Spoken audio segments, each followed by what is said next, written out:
So I don't think I'm going to get anywhere near 20 minutes, which my wife and kids would find surprising with the amount I talk. But I'll just start and sort of share my story a bit with you.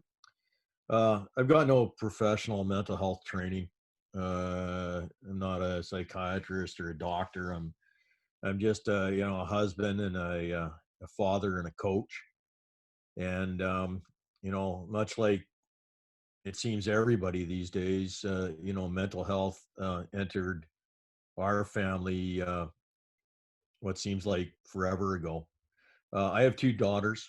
Both of them have struggled with mental health issues.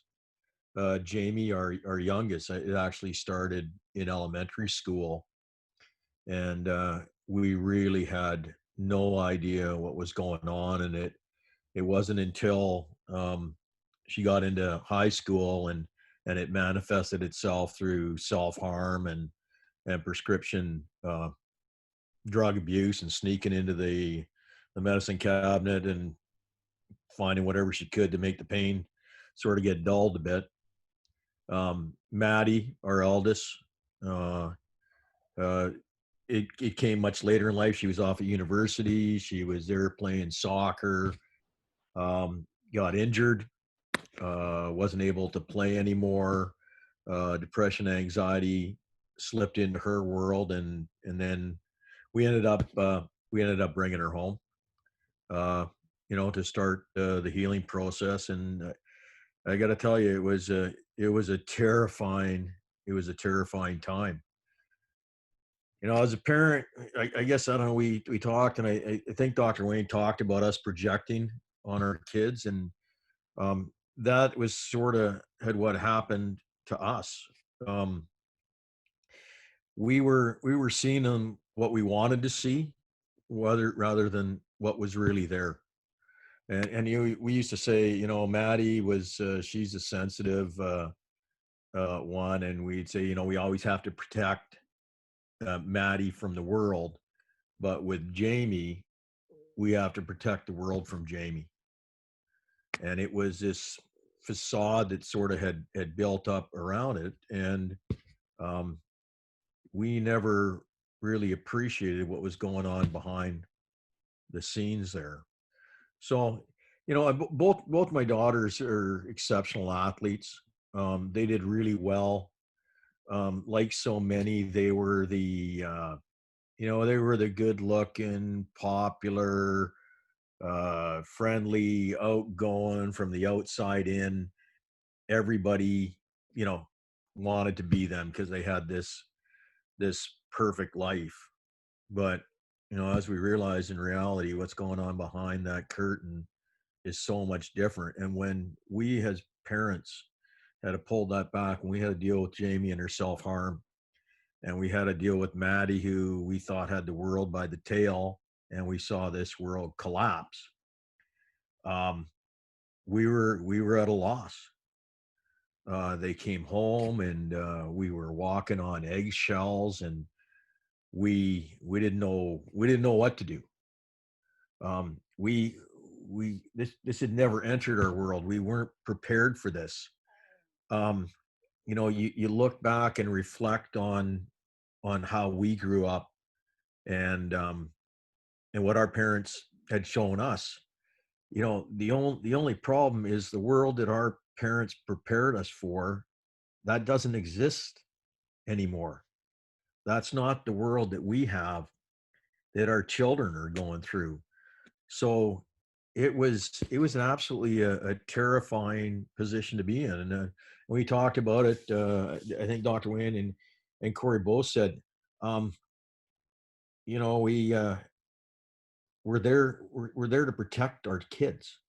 Our job, our role is to protect them and make them safe, and give them a place of refuge, and to help fix their problems and make their life better.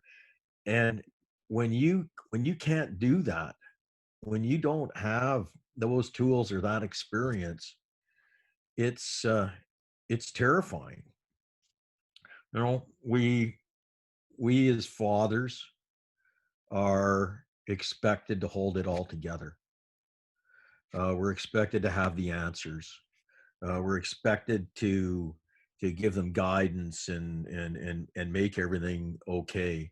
And the reality is it's not there.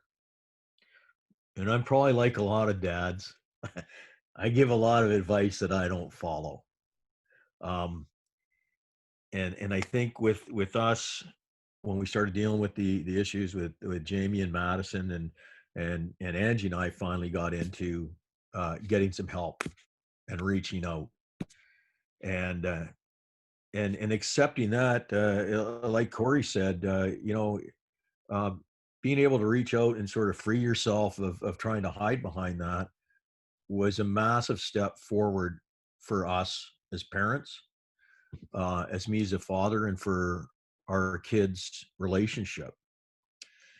Um, it's hard when your kids come up to you and they tell you, I'm tired of being broken and I'm tired of being a freak. And I think as parents, the biggest thing we could do, and I think Andrew might have posted something uh, online that you know dads don't have to be perfect. We just got to be there. Um, and sometimes leading by example. So when we went out, we started to get the help and the support. It was really a matter of physician heal thyself. Before we can help anybody, before we can be that pillar, that rock that's supposed to hold the whole world together, not have anything affect us, we've got to make sure that we provided ourselves with the exact thing we're trying to get our kids to do. um, is to reach out and know that you're not alone. um, it's a matter of leading from the front. When you're able to go to a child and say, you know what, maybe we need help, maybe we need to go see a counselor, or maybe guidance, or maybe this or that or the other thing, um, is our path to start healing again. Being able to look at your kids and they go, well, did you do it, Dad? um, you tell me to be open and you tell me to reach out and you tell me to go to support. Have you done it? And if we can't look back at them and say, yeah, yeah, I have. You're not alone. I'm not alone. And we share and we post this. As Connie mentioned, we have a charity that we started because it's the same old thing. If I knew then what I knew now, and that was sort of one of the genesises of 140 Sports. 140 Sports is our charity, and 140 Sports comes from Yogi Berra's famous saying that baseball is 90% mental and the other half is physical. So we started taking the approach, if if that's true, and I mean, how can you argue with that logic, right? Um, why aren't we spending 90% of our time in sports providing our kids with the mental training, giving them the tools in advance? We have a culture of waiting until the horse is out of the barn before we react. And then we're backpedaling and we're trying to catch up all the time. So the ability to project and get ready, and I know in ball with 140 Sports, you try and teach the kids certain skills that they may not comprehend, and it may be way beyond their realm of understanding, but you plant that seed, and maybe in a year or 2 years, um, it clicks for them, and oh yeah, that's what we were talking about. What that's what the coach was saying. That's what Dad was saying. It all makes sense now. But it's not something that they were scrambling around in this era of distress and panic. It had always sort of been there for them. So we use sports as a vehicle to help kids with mental health, and we set that up that way is because when we first started realizing this, and both my daughters, Madison played on a touring team that played all over the United States and went to Europe multiple times, and played in Sweden and England. Um, Same thing, beautiful, talented, the popular kids in school. Jamie was the ball player, also played in the national championships. Of those kids, we saw, I think on Maddie's team, out of the 16, 11 of them ended up with mental health issues,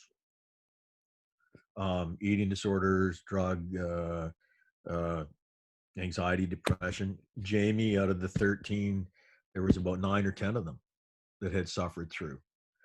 And when we went to the parents to talk, saying we want to do some mental health stuff, they lost their minds. They saw it as a reflection on them, as their shortcomings, and they were, you're telling me how to be a better parent, and you don't know what you're doing, and keep your nose out of it. And a bit of a coward, I backed off from it, and I saw these kids, sliding into this abyss. So we took a different approach, and we went to the parents. We said, hey, we're going to work on this stuff that's going to help your kid's batting average and bring it up 15%. Well, they cut off their left leg and write me a check for $10,000 because this is what the parent had projected as success. So, I mean, whatever way the, ends to a mean, whatever way it takes to get there, right? So the fact that we incorporated this stuff, and it did help them out on the ball field, and did help with their shooting percentage, and it happened with their batting average. The fact that, they're going to carry these tools on for the rest of their lives, um, is the real payoff for it. But the stumbling block, and God help, God bless our young kids. I got a great deal of faith in where this world is going, and I'm sorry we've dumped on them as bad as we have in the world that we're going to leave them in. But I think they're a lot farther ahead than really we are. And I was in the bar the other night, and I heard two 20-something-year-old boys talking about their therapists and comparing notes, like they were going over what happened in the ball game on Monday night. I was blown away for it. So, even though they do need our guidance and support, I think, in a lot of cases, these kids are way farther ahead than we are. And I think we got to start looking internally. I think we got to realize that our way to support these kids is with the example, is is showing them through actions that it is okay, that you're, number one, you're not alone. I post these things online all the time about men and stress, and the men suicide rate of men right now, and what's going on. And it is unbelievable, of these people who are the rocks of our community, that are coming back in a millisecond with a like or a heart. Because just like the kids, there's all these other dads and parents out there that are struggling and going through this stuff.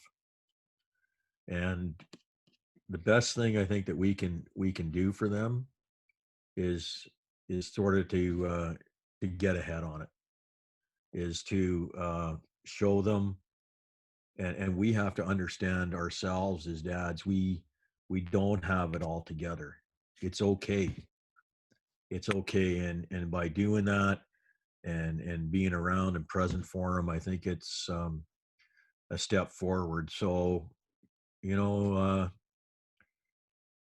we show our kids what's important to us, what it means. A lot of us dads, we figure it out way later in life as to what we need, and what true happiness is.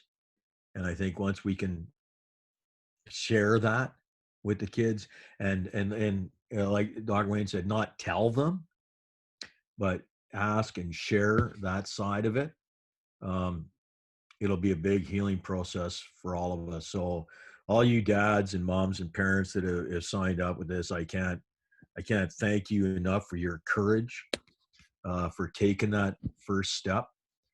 And I think you'll see from all of these speakers that we've had and that are coming up that you're not alone. And we're all got a little bit of broken pieces inside us, right? So